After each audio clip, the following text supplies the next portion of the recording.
오늘 시장에서는 어떤 이슈가 눈길을 끌었을까요? 야인스톡 오늘의 이슈 공개합니다. 오늘의 이슈입니다. 무공해라고 예?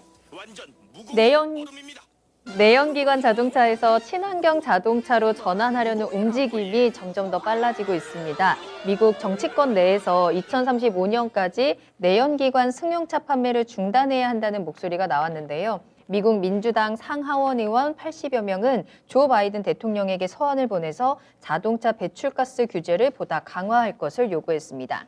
국내에서도 정부가 렌트 리스 차량 업계와 손잡고 내연 기관차 퇴출에 시동을 걸었습니다. 환경부는 자동차 렌트 리스 업체 10곳과 2030년까지 무공해차로 100% 전환할 것을 선언했다고 밝혔는데요. 이와 함께 다음 달에는 제조업과 금융업, 물류, 운수업으로도 무공해차 100% 전환 참여를 확대할 것이라고 강조했습니다. 네, 목요일에 야인시네 리턴즈 2부 문 활짝 열었습니다. 오늘 박동기 전문가님 그리고 김덕호 FA님 함께합니다. 두 분 안녕하세요. 안녕하세요. 안녕하세요. 반갑습니다. 자, 오늘 두 분과 함께 야인스톡 오늘 시장에 대한 이슈 이야기와 함께 또 종목 진단도 이어가도록 하겠습니다. 여러분들 궁금하신 종목 있으시다면 종목명과 매수가 비중 올려주시면 되겠고요. 유튜브 실시간 채팅창 그리고 토마토TV 홈페이지 아자아자 게시판에 글 올려주시길 바라겠습니다. 자, 오늘 쫄보님 굉장히 채팅창에서 일부부터 활발하게 활동을 하고 계십니다. 닭발에 대한 이야기도 나오고 있고요. 무국님도 이름 보이시고요. 주미영님 함께 하십니다. 또 벚꽃 엔딩님 함께 하시면서 또 종목 올려주고 계시는 모습이네요. 오늘도 1시간 동안 함께 해주시면서 다양한 이야기들 또 여러분들의 오늘 하루 이야기도 나눠주시면 되겠습니다. 자, 그러면 오늘 야인스톡 출발하겠습니다. 이제는 나도 정말 차를 바꿔야 될 때가 온다라는 생각이 들더라고요. 내연기관차에서 이제 친환경 차로에 좀 전환하려는 움직임에 계속해서 박차를 가하고 있는 모습입니다. 뭐 BMW나 아우디도 뭐 내연기관 중단에 동참하겠다라는 기사들도 계속해서 나오고 있고, 이제 미국에서도 내연기관 자동차를 2035년까지는 판매를 중단해야 된다라는 서한까지 보내면서 이 탄소 배출에 대한 부분, 조금 더 환경에 대한 부분에 대해서 조금 더 계속해서 움직임이 빨라지고 있는 건데요. 박동기 전문가님, 내연기관차 판매가 이제 2035년, 한 15년 남기는 했는데 판매가 중단될 수도 있을 것 같아요. 이러한 움직임이라면. 앞으로 그랬을 때 우리 국내 자동차 업계라든지 자동차 상황에 대한 영향은 또 어떨지, 어떻게 좀 움직임을 해석할까요? 네, 우리나라도 뭐 현대 기아차를 중심으로 해서 이제 전기차 아이오닉 파이브를 지금 내놓고 이런 상황이기 때문에 나름대로 뭐 수혜를 충분히 받을 수 있다라고 생각이 되는데, 일단 미국의 큰 정책을 좀 보셔야 될 것 같아요. 네. 지금 조금 전에 얘기하신 것처럼 미국의 지금 민주당의 의원 지금 80명이 대통령한테 이제 서한을 보냈어요. 2035년까지 내연기관차 판매 중단을 선언하라. 이제 촉구를 하는 거죠. 그렇죠. 근데 이제 요것보다 한 일주일 전에 미국의 이제 상원에서 대통령한테 뭐라고 또 서한을 보냈냐면은 내연기관차 퇴출 시점을 결정해라. 지금 이제 중국도 2035년까지 내연기관차를 판매 중단하겠다. 네. 유럽은 훨씬 더 일찍 나왔죠. 뭐 예전 몇 년 전에 벌써 몇 년까지 중단하겠다. 국가별로 조금씩 다르긴 하지만 대부분 EU 쪽에서는 뭐 주요국들은 몇 년까지 뭐 중단하겠다. 이미 기한을 확실하게 기한을 정해놨죠. 정했죠. 네. 그런데 이제 미국이 지금 이제 트럼프 행정부가 내연기관 차량 판매 중단 등록 이런 데 굉장히 이제 소극적이었어요. 대통령이 파리 기후 협약에서 그냥 탈퇴를 해버렸으니까. 그렇죠. 우리 뭐 미국 국민 잘 사는 게 중요하지 기후는 그 다음이다. 이제 그런 정책적으로 우선순위에서 밀렸는데 바이든 대통령이 이제 취임하고 이제 본격적으로 친환경 정책 선거 공약이기도 매우 중요한 선거 공약이기도 했고, 네. 이제 본격적으로 이제 친환경 정책 행보를 시작하는 거죠. 이제 거기에 이제 의원들이 지금 나서서 이제 좀 구체화를 시키기 위해서 대통령을 이제 뭐 글쎄 뭐 도와주는 건지 압박하는 건지 모르겠지만 어쨌든 뭐 생각은 같으니까. 그래서 이제 의원들이 지금 서한을 보내고, 그래서 민주당에서는 더 구체적으로 2035년까지 판매 중단이라고 대통령이 선언해라. 이제 더 압박을 네. 하는 거죠. 이제 그런 지금 흐름인데, 결국 유럽하고 아시아 쪽은 조금 전에도 말씀드렸던 것처럼 2030년, 2040년, 늦어도 2040년까지 내연기관차를 판매 중단을 이미 다 선언을 해놓은 상태예요. 중국도 지금 2035년까지 네. 이제 내연기관차 안 팔겠다고 그렇게 얘기를 지금 해놨죠. 우리나라는 아직까지 이런 게 없습니다. 해야 그러네요. 돼요. 해야 우리도 되는데 해야 돼요. 이게 네. 사실 이제 조금 이따 우리 탄소 배출권도 얘기하겠지만은 음. 이쪽에 굉장히 지금 늦어요. 우리나라 대응 자체가. 음. 그래서 조금 전에 말씀드린 것처럼 이제 현대차 그룹에서는 이제 아이오닉 5를 일단 내놓고 수소차도 지금 준비하고 있고 친환경차를 나름대로 지금 잘 준비를 하고 있기 때문에 네. 뭐 반사이익 충분히 받을 수도 있다. 뭐 소소한 부분들이 있지만 충분히 우리 현대차나 기아차 쪽에서는 전기차 확대 전략 수소차가 계획대로 지금 진행이 되고 있기 때문에 뭐 충분히 한번 오히려 수혜도 받을 수 있다 이렇게 보여집니다. 그러니까 내연기관차 중단을 확실히 선언을 했을 경우에는 친환경차에 대한 시장이 조금 더 확대되면서 그로 인해서 지금 현대자동차가 좀 반사이익을 받지 않을까라는 이야기도 분명히 나오고는 있습니다. 자, FA님께서는 이러한 흐름에 대해서 어떻게 보고 계실까요? 일단은 이제 무공해라는 부분들이 결국 이제 그 탄소 배출권 관련된 부분들 좀 이슈가 있는데 네. 이제 결국은 우리가 지금 이제 자동차가 돌아갔을 때 그때 이제 가장 많은 에너지 소모가 사실은 이제 석유 부분입니다. 그러니까 석유 에너지에서 가장 많이 사용되는 섹터는 사실 우리가 자동차죠. 그러니까 자동차만 만약에 좁힌다 하더라도 사실 어느 정도의 그 기후 변화에 대해서 충분히 막을 수 있다라는 어떤 얘기가 나오는 것인데 네. 지금 이제 뭐 자주 이제 뭐 언론에서 보도가 되고 있는 것이 이제 그 존 케리 기후 특사가 지금 마찬가지로 바이든 정권 편에 들어서 지금 많은 석유 회사들을 지금 압박을 하고 있다는 얘기가 나오고 있습니다. 네. 그러니까 존 케리 특사가 어떤 사람이냐면 이제 오바마 정권 때 이제 제2기 오바마 정권 때 그때 이제 국무장관을 지내셨던 분인데 이분이 이제 그때 당시도 마찬가지로 이제 오바마 정권이 에너지 효율 정책 관련된 부분에서 그 발의를 할 때 그때 완전 이제 의견 지지를 했던 분입니다. 그러니까 결국은 이제 근데 그러면 에너지 효율 부분이란 게 뭐냐? 이제 똑같이 이제 석유 에너지를 사용했을 때 거기에 대해서 어떤 낭비 차원을 좁혀야 된다. 그러니까 똑같이 이게 산업유로 들어가더라도 여기에서의 그 효율 부분들을 계산을 하고 운용을 해야 된다라고 했는데 네. 그 다음 정권이 이제 트럼프 정권이 들어서게 되면서 이제 이것이 거의 사실 무산이 됐었죠. 오히려 그 효율 부분들을 더 이제 낮춰도 괜찮다 이런 식으로 해버리니까 정유사, 석유사, 시추사들만 굉장히 좋았던 흐름이 나왔죠. 그러다 보니까 지금 이제 그 여파들이 사실은 다시 이제 그 기후 협약으로 들어가게 되는 바이든 정권의 입장에서는 이걸 다시 줘야 된다는 겁니다. 그러니까 어떻게 보면은 뭐 이제 시장이 어려웠을 때 금리를 양적 완화를 했다가 다시 금리를 빨아들이는 영향처럼 뭐 어떻게 보면은 그간의 어떤 완화를 했던 것이 사실 환경에는 영향이 굉장히 좋지 않습니다. 그러다 보니까 다시 이제 그 국가적 지위를 올리는 과정에서 이 어떤 효율 부분들도 재고를 시켜야 되고 그리고 앞서서 이제 바이든 대통령이 말 그대로 이제 트럼프 대통령이 했던 그 정유사들에 대한 어떤 그 특권들을 박탈을 하는 그 정치적 이슈로서 이제 또 다시 신재생 에너지 카드를 가지고 왔었죠. 그러다 보니까 여기에 이제 많은 어떤 이제 언론이라든가 이제 그 정치 공략들도 결국은 이제 친환경 쪽으로 가게 됐고 이게 이제 2035년도에는 말 그대로 탈탄소화를 이루기 시작하는 그 근간이 될 것이다라고 이제 얘기가 됐던 거죠. 그러다 보니까 장기 전략에서는 2050년도라고 제시를 했지만은 네. 우선 그 장기 전략까지에서는 이제 빠져 있는 것들 일단 자동차는 2035년도로 이제 사실상 뭐 거론이 굉장히 많이 됐었고요. 앞으로 50년도까지는 이제 석탄 에너지, 석유 에너지의 그 화학 발전입니다. 그러니까 이 발전량에 대한 부분들까지도 없애야 된다라고 얘기가 나오다 보니까 지금 시장에서는 아무래도 그 신재생 에너지가 가장 먼저 적용이 될 수 있는 자동차 부분에 조금 더 이야기가 많이 나왔다는 거죠. 그러다 보니까 지금 이제 필연적으로 지금 다가올 수밖에 없는 그 과정 속에서 이제 문제가 되는 것이 이제 코로나19가 어느 정도 그 리스크가 지금 정도 해소가 되면서 경기가 회복 국면으로 갈 것이다라는 어떤 기대감 때문에 지금 GDP라든가 인플레이션이 빠르게 회복을 하고 있는 것인데 네.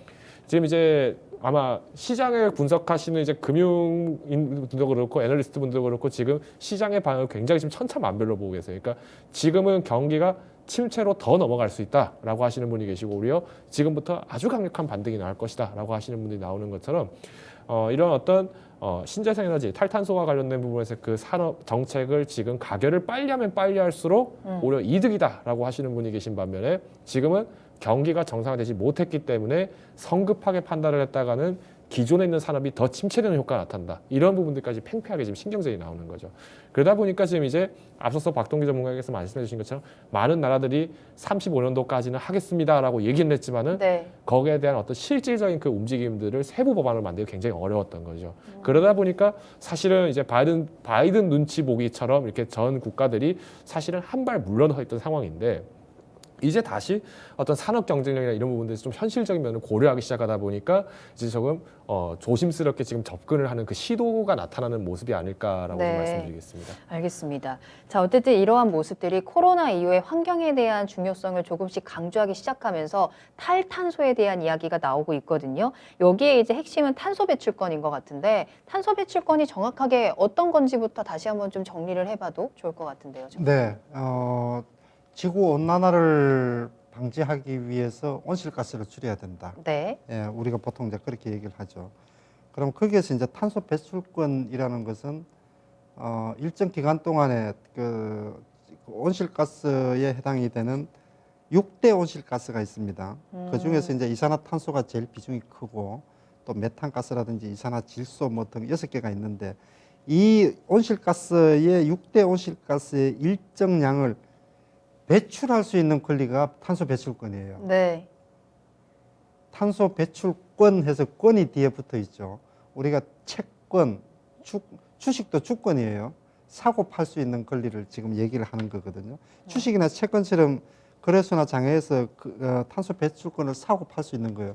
조금 더 구체적으로 얘기를 해볼까요? 네. 지금 이제 기업체에서 예를 들어서 뭐 어느 회사가 탄소를 어느 정도 이제 그 배출량을 교토의정서가 나온 지가 언제죠? 92년도인가 그런데 그때 기준으로 해서 얼마만큼 5% 이상 몇 년에 5% 이상 줄이고 10% 이상 줄이고 이런 게 이제 있거든요. 줄일 수 있는 그 비율이 있는데 네. 그 감축에 실패를 했을 경우에는 다른 회사의 탄소 배출권을 사와 가지고 탄소를 조금 더 그 낼 수 배출을 할 수 있는 권리죠. 예를 들어서 5%를 줄여야 되는데 네. 우리는 탄소를 줄일 수 있는 탄소 저감 장치가 없어. 그래가지고 탄소 배출이 기준은 5%인데 7%를 배출을 하고 배출을 있어요. 해야 돼. 그러면 2%를 넘겼잖아요. 2%만큼은 돈으로 해서 다른 회사에서는 탄소 저감 장치를 해가지고 우리는 탄소 배출권 기준이 5%인데 3%밖에 탄소 배출을 안 하니까 나머지 2%만큼은 요걸 남았어. 탄소 배출권으로 그 돈이 된다라는 거죠. 이걸 다른 회사에 팔 수가 있다라는 거예요. 그렇게 해서 권리를 사고 팔 수 있는 권리를 만들어 놓은 게 탄소 배출권이다. 이렇게 이해를 하시면 될 것 같습니다. 알겠습니다. 자, 탄소 배출권에 대한 이야기 박동기 전문가님께 조금 더 자세히 이야기를 들어봤는데 이제 국내에서도 아직까지 뭐 내연기관 차에 대한 중단 선언이라든지 이런 부분은 조금 늦게 가고는 있지만 오늘 뭐 차량 렌트 리스사와 함께 2030까지 무공해차로 100% 전환하겠다라는 선언을 했다라는 소식이 있었거든요. 김덕호 FA님, 이게 또 어떤 영향을 미치고 탄소 배출권하고도 또 같이 묶이는 건가요? 일단은 이제 탄소 배출권이라고 하는 것이 우리가 이제 흔히 말하는 일산탄소, 이산탄소 그 탄소입니다. 그러니까 우리가 숨을 쉬는 도중에도 이산탄소가 지금 배출이 되고 있죠. 근데 네. 이제 이 탄소량 자체가 이제 굉장히 많아지면은 사실 거기에 따라서의 어떤 그 산소 농도 부족 부분들 그리고 여기 추가적으로 온도 자체가 올라갑니다. 그러니까 그 열량 이제 올라가면서 이제 마찬가지로 지구안에서도 온난화 영향들이 또 추가로 나타나는지 이런 부분들 좀 말씀드릴 것 같은데. 네. 지금 이제 이산화탄소를 제가 알기로 배출을 가장 많이 하는 그 섹터가 사실은 이제 그 발전 분야입니다. 그 다음 이제 산업 분야가 이렇게 쭉쭉 들어가게 되는데 여기 이제 자동차를 비롯해서 수송 쪽들이 마찬가지로 약 10% 정도를 지금 차지를 하는 걸로 알고 있습니다. 그러다 보니까 이제 그 10% 절감을 위해서 자동차들을 빨리 바꿀 수 있는 것이 좋은데 왜 그럼 하필 자동차냐? 일단은 자동차라는 것이 사실은 우리가 소비재입니다. 그러니까 필수 소비재가 아니라 임의 소비재, 그러니까 가치재, 사치재라고 얘기를 하는데. 네. 즉 이제 어떤 자동차도 우리가 사실은 10년 타기 운동 이런 식으로 굉장히 많이 이야기를 하셨습니까? 근데 자동차가 그 전에 바뀌는 경우가 굉장히 많죠. 왜냐? 연료를 소모하다 보니까 그만큼 어떤 노후라든가 이런 게 또 빨리 되다 보니까 주기적인 정비가 잘 안 되는 경우에는 교체 시기가 또 빨라지는 그러다 보니까 일반적으로 자동차는 그 운송 시설을 활용하는 데 있어서 일단은 각 개인의 가정에 있는 차들 그리고 관공서에 있는 차량들을 중심으로 해서 먼저 이렇게 바뀌어지는 그 모습을 만들고자 하는 거고요. 그러면 이제 여기서 이제 두 번째 문제가 나타나는 것이 지금 현재 타고 있는 자동차들은 사실상 내연기관이 거의 대다수가 있는데 그렇죠. 이 부분들을 어떻게 빠르게 전환을 하겠느냐라고 봤을 때는 이제 주요 자동차 업체들 그러니까 렌트카라든가 리스라든가 이런 업체들이 조금 선도를 해서 바꿔줘야 된다. 그러니까 주정부, 중앙 정부에서 마찬가지로 관공서나 아니면은 주요 기업, 공기업들 대상으로 해서 그 차량들 전환을 빨리 해야 된다라고 압박을 넣듯이 지금 이렇게 지금 넣고 있는 건데 먼저 그 가시적인 성과를 보여주려고 지금 하는 것이 또 영향이 있다. 가장 이제 우리의 생활에 조금 더 다가올 수 있는 쪽부터 그렇죠. 이제 그렇기 시작을 때문에 하는 거죠. 쉽게 접근할 수 있는 거를 먼저 받고 그만큼 바꿨을 때 빠르게 효율이 나타날 수 있는 부분들을 접근하다 보니까 아무래도 이 자동차 쪽에 조금 더 집중이 먼저 될 수밖에 없었다라는 겁니다. 알겠습니다. 전문가님, 렌트리스사 2030년까지 10년 안에 100% 무공해 차량으로 바꾸겠다라고 했어요. 네. 이거는 어떻게 보고 계세요? 이제 발표를 했으니까 지켜 나가야 되겠죠. 해야겠죠. 그래서 이제 제가 기사를 조금 보니까 네. 그 이번에 지금 환경부 장관이 그 더불어민주당 정책위 의장 했던 사람이고 정책위 의장이면은 최고 고급 두뇌라 그럴까요? 고급 하여튼 두뇌? 정책 쪽에서 매우 강한 많이 해본 사람 그런 사람인데다가 이 사람이 또 이제 그 한정혜 환경부 장관 경력을 보니까요. 경력 쪽에서도 탄소 중립 특별위원회 집행위원장 이런 것들도 지금 그런 경력이 있는 거예요. 네. 그러니까 이쪽에 그러니까 무슨 얘기냐면은 친환경 탄소 배출권 이쪽에 대해서 전문적인 지식이 있는 사람 같아요. 그래서 제일 먼저 이게 저는 이제 이걸 굉장히 이게 그 정책적으로 잘 했다라고 생각이 되는 게 네네. 전시 효과도 있고 또 실제로도 순서도 잘 잡은 것 같아요. 그래서 제일 먼저 우리나라 10대 렌트카 회사, 리스 회사를 딱 잡아서 2030년까지 100% 무공해 전환 선언식을 오늘인가 네. 어제 했습니다. 제일 먼저 이렇게 해놔놓고 무공해차 전환 공개 선언을 하고 매년 얼마씩 줄여서 2030년에는 100% 네. 무공해차로 전환하겠다 했는데 이게 끝이 아니에요. 환경부가 지금 4월부터 해서 제조업체, 또 금융업체, 물류업체, 운수업체 업종별로 단계별로 선언식을 이걸 계속 해 나갈 거예요. 네. 이게 정책적인 효과가 굉장히 클 거예요 아마. 제대로 진짜로 이루어진다면. 이루어진다면 그렇고 또 그 실제로 또 필요한 거고 또 효과적인 그 전시 효과도 굉장히 환경부 일 잘하네 이런 소리도 들을 수 있는 내용이에요. 필요한 것도 필요한 거고 그런 생각을 지금 많이 드는데 어쨌건 그래서 오늘 이렇게 그 계속 그 이제 정부에서 앞장서 가지고 네. 민간 기업체들하고 협력해서 이렇게 선언식으로 끝나는 게 아니라 계속 팔로우업을 할 거예요 아마. 그래서 몇 년도까지 얼마 줄이고 마지막에는 2030년도에는 진짜로 그 전기차나 수소차로 대체를 하면 되거든요. 그래서 이런 부분들이 오늘 발표를 나오는 거 보고 역시 장관이 경험이 있고 머리를 잘 썼다. 머리를 잘 쓰고 지략이 뛰어난 사람이구나. 네. 좀 그런 주식에 별로 중요하지 않지만 그런 생각을 좀 해봤습니다. 자, 그런데 이렇게 자동차뿐만이 아니라 뭐 앞서서도 뭐 제조, 금융부터 시작해서 사실 철강, 조선, 정유 업계까지 이 탄소 배출에서 벗어날 수 없는 업종들이 굉장히 많단 말이죠. 나중에는 뭐 전자, 디스플레이까지도 이 탄소 배출권 이슈에 계속 영향을 받지 않을까. 그렇게 된다면 국내 산업 전반에 이 탄소 배출권이라는 게 굉장히 중요한 역할을 하게 될 것 같거든요. 그렇죠. 이제 결국은 이제 탄소 배출권이 사실 이제 지난 한 해 동안 테슬라가 이제 전기차 매출이 굉장히 좋았습니다만은 이제 그 안에서 또 단기 순이익이나 이런 것들이 빨리 올라왔었던 원인 중 하나가 그 탄소 배출권을 팔았거든요. 그러니까 네. 상대적으로 이제 좀 더 마진이 높아질 수밖에 없다는 점. 그렇기 때문에 그 탄소 배출권 자체 거래가 지금 계속 올라가고 있는 겁니다.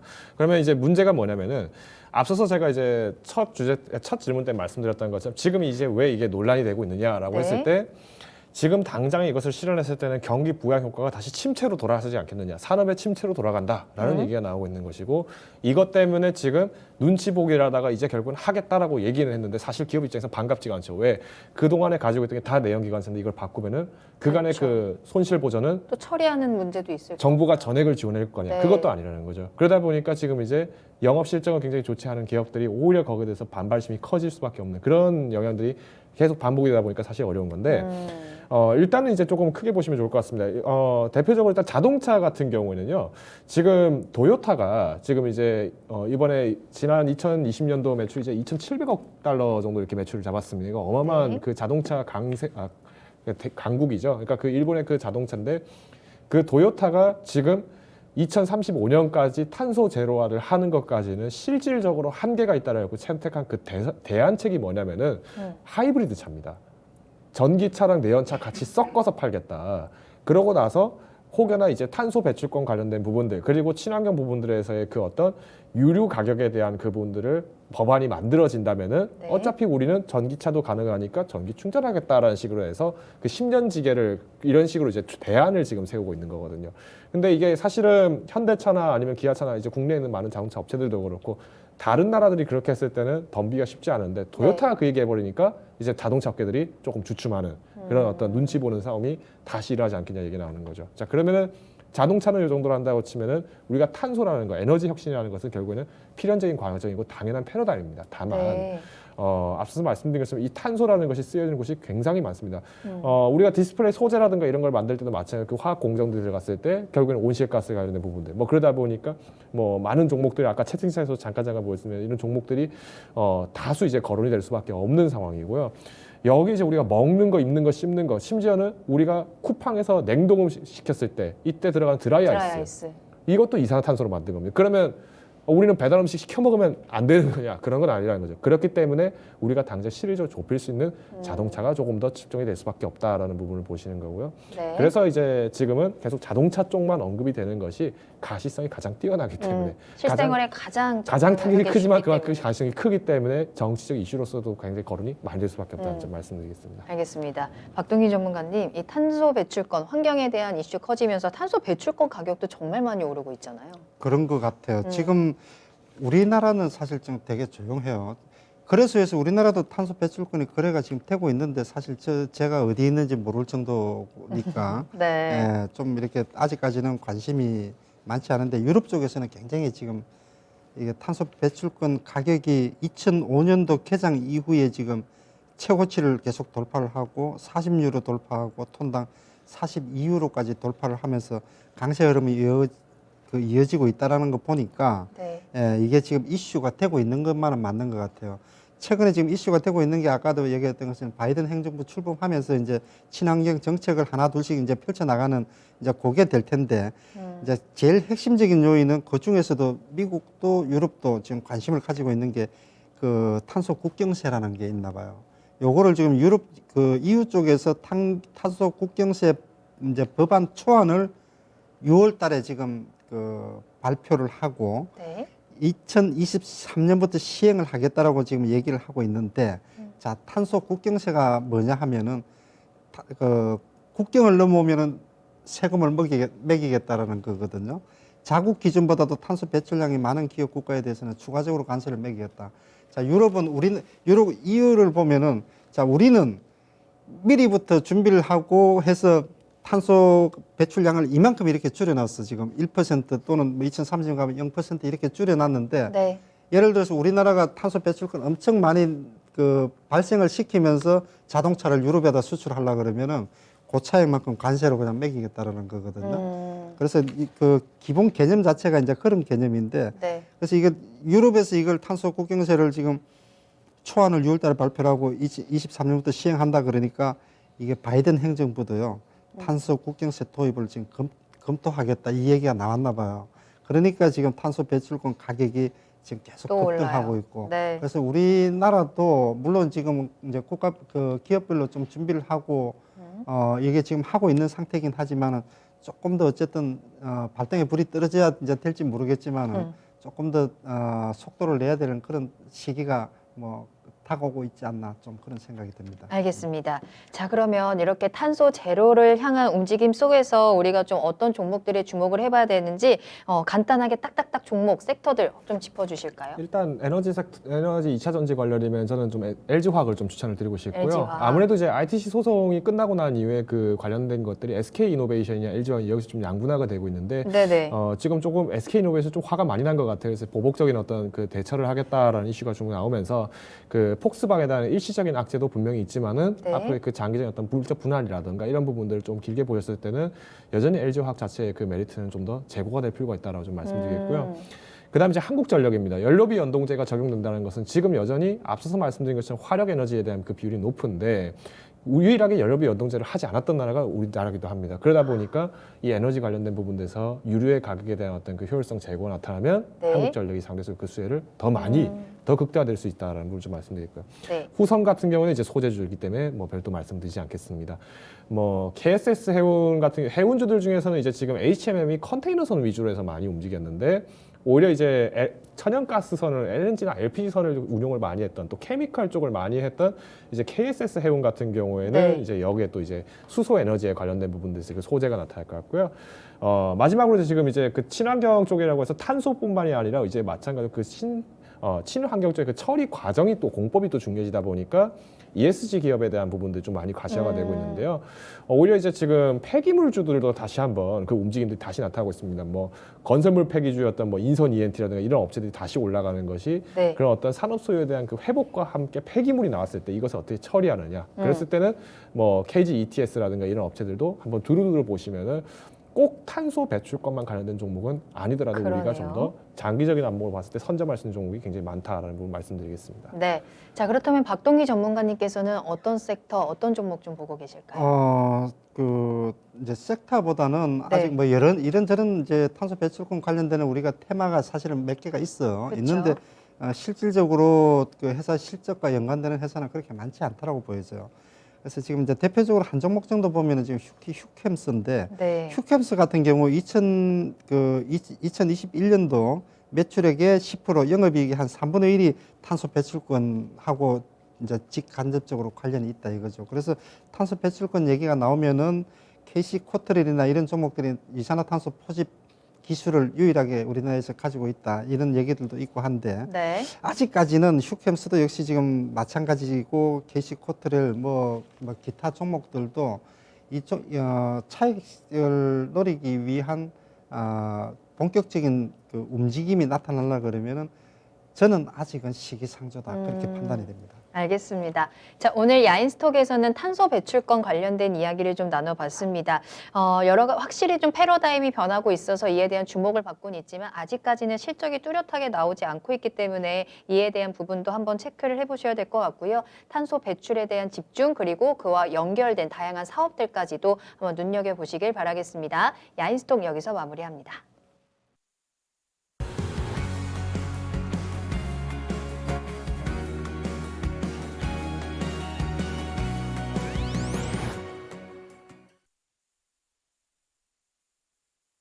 현재 시간 10시 36분 지나가고 있습니다. 뉴욕 증시 개장 분위기 살펴보겠습니다.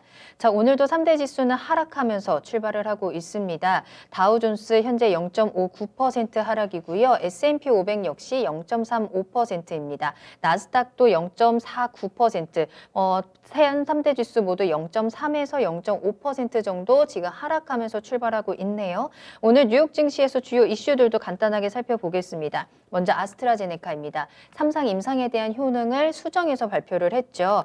백신 효능에 대해서 76%라고 다시 한번 수정해서 발표를 했습니다. 지난 22일에 발표했던 수치는 79%였는데 조금 낮춘 거고요. 다만 65세 이상 노인에 대한 예방 효과는 85%라고 발표를 했습니다. 지난 22일 80%라고 발표했던 것보다는 조금 더 올라간 수치로 수정해서 발표했다는 소식 체크해 보셔야겠습니다. 자, 그리고 오늘 바이든 대통령이 취임 후 첫 기자회견을 기다리고 있습니다. 오늘 이 기자회견을 앞두고 북한이 발사체를 쏘아 올리면서 기자회견을 겨냥한 것이 아니냐라는 분석들도 나오고 있기 때문에 오늘 이 기자회견에서 과연 이와 관련한 어떤 대응책이 나올지도 좀 주목되는 부분인데요. 여기에서 나오는 발언에 따라서 향후 북미 관계에 대한 방향이 결정될 것으로 보입니다. 자, 마지막으로 오늘 실업수당 청구 건수가 발표가 됐는데요. 68만 4천 건으로 집계가 되면서 시장 예상치를 하회한 결과가 나타났습니다. 지난주에 77만 건보다도 많이 좀 줄어든 수치로 발표됐다는 점 체크해 보셔야겠습니다. 자, 그럼 시장의 주요 종목들 흐름도 살펴보도록 할게요. 먼저 다우로 가보도록 하겠습니다. 자, 다우에서는 현재 조금 더 하락하는 종목들이 많은 가운데 시스코 시스템즈가 3.42% 가장 많이 좀 뛰어오르고 있습니다. 그 외 종목들은 뭐 마이크로소프트라든지 애플 같은 종목, 애플 아까 출발할 때만 해도 좀 힘이 약했는데 현재는 0.4% 다시 한번 반등하는 모습 보여주고 있고요. 홈디포도 0.4% 상승입니다. 이번에는 S&P 500으로 가보도록 하겠습니다. 현재 암젠이 0.3% 상승하고 있고요. 버라이즌 커뮤니케이션은 지금 살짝 또 하락으로 돌아섰습니다. 월마트도 지금 현재 장 출발할 때에 비해서는 다시 한번 좀 약세로 돌아서는 모습들도 나타나고 있네요. 애플이 0.4% 상승입니다. 프록터앤갬블이 방금 다시 한번 약세로 돌아서는 모습, 계속해서 혼조세 나타나는 가운데 조금 더 하락 쪽으로 우세한 흐름이 보여지고 있습니다. 마지막으로 나스닥 보겠습니다. 나스닥도 상승하는 종목들 좀 찾아보기가 힘들 정도로 현재는 하락하는 종목들이 더 많은데요. 인텔이 계속해서 상승과 하락을 반복하는 모습, 그 사이에 또 다시 한번 0.03% 상승하고 있는 모습 보여주고 있고요. 현재 계속해서 좀 하락하는 모습들, 버라이즌 커뮤니케이션이 0.19% 하락입니다. 지금 현재는 나이키가 4% 하락하면서 가장 큰 낙폭을 보여주고 있습니다. 뉴욕 증시 개장 분위기 여기까지 확인하겠습니다.